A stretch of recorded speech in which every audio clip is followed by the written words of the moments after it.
Catégorie adulte, premier prix. Elle s'appelait Zahara, par Mélanie Minier. Il a volé ses photos. Son fils, son propre fils, a fouillé dans la vieille armoire dépeinturée coincée entre la fournaise et la poutre de soutènement et en a extrait les images en noir et blanc, lui qui a pourtant horreur de descendre dans le caveau.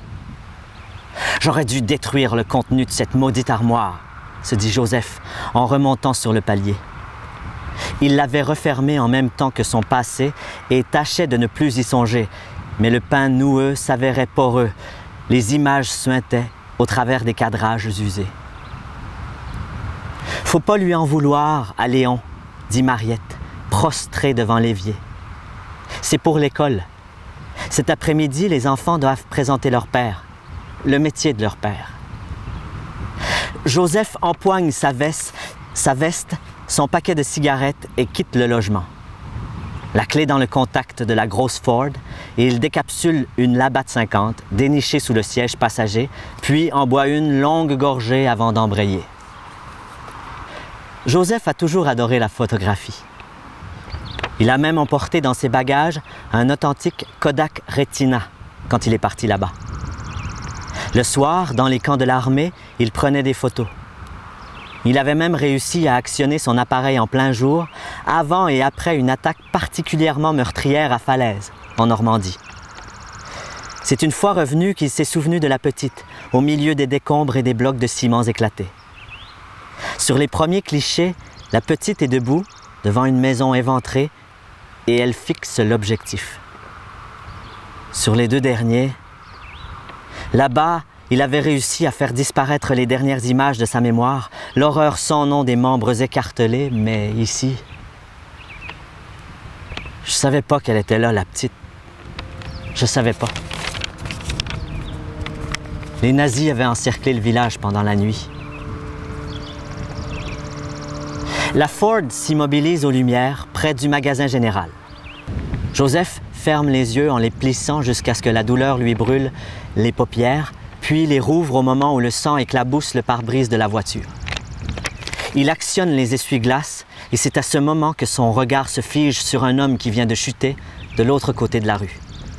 Robert. Luke, à quelques pas derrière, se précipite vers lui, s'accroupit et le tire jusqu'à la première voiture, à 100 mètres sur la droite. Les balles sifflent. Joseph regarde Robert et Luke s'adosser à la tôle. Leurs mouvements sont saccadés. Robert porte la main à sa cuisse.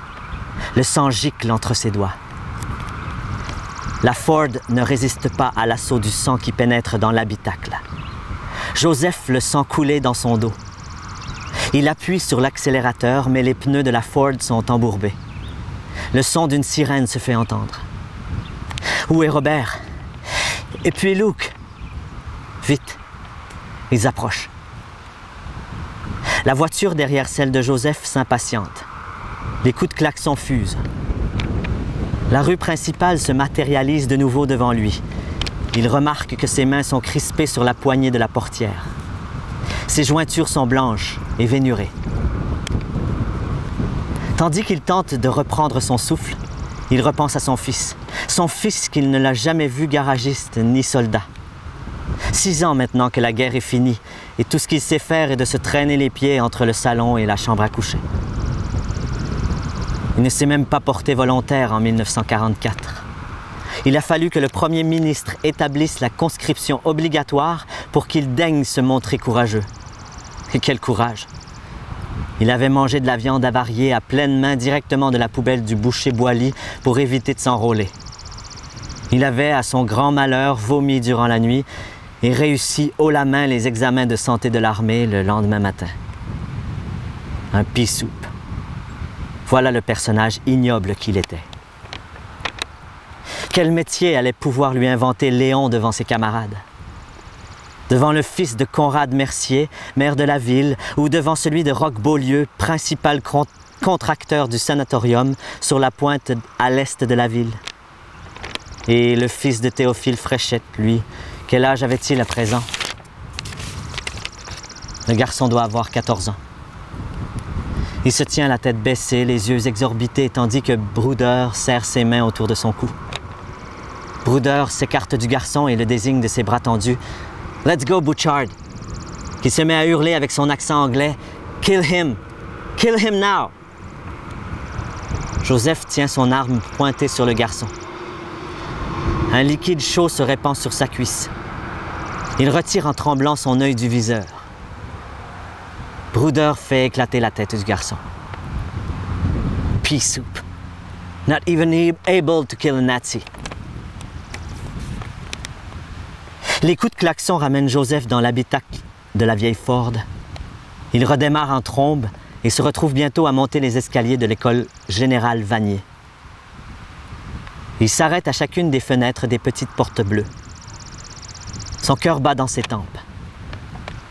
Il reconnaît tout à coup le petit Beaulieu. Il saisit la poignée dans un mouvement brusque, mais se ravise. Son fils, au fond de la classe, remonte une allée, l'enveloppe des photos dans la main. Léon sort les photos de l'enveloppe, puis en exhibe une bien haut au-dessus de sa tête.